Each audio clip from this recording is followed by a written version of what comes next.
Welcome to our channel. Today we how to use Alison for free online courses, quick tutorial step by step clearly.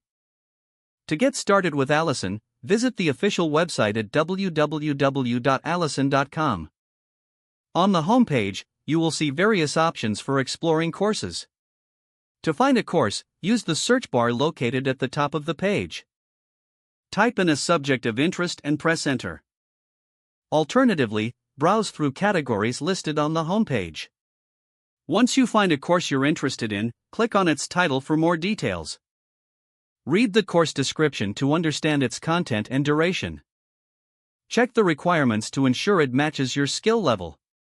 If satisfied, click the Enroll Now button. You may be prompted to create an account if you don't already have one. Fill in the required information including your email and a password. After creating your account, log in using your new credentials. Return to the course page and click Start Course to begin. The course will load, displaying the lessons and modules. Follow the course instruction at your own pace. Take notes as needed to enhance your learning. Engage with any available quizzes or interactive elements. Once you complete the course, you can download your certificate. To do this, click on the Download Certificate option on the course completion page. Explore additional courses to continue your learning journey on Alison. If the page does not load, refresh the browser or try again in a private or incognito window. Make sure you are using the correct email address, then retype it carefully to avoid small typos. If your password is not accepted, use the reset option and create a new strong password you can remember.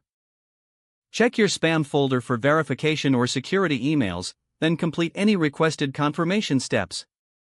Enable two-factor authentication if available to improve account security and reduce unauthorized access risk. After signing in, review your profile details so your contact information and settings are accurate and current. If you see an error message, note it down and try again after restarting your device and internet connection.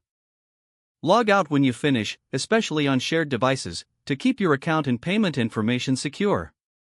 Don't forget to like this video and subscribe to our channel for more step-by-step tech guides.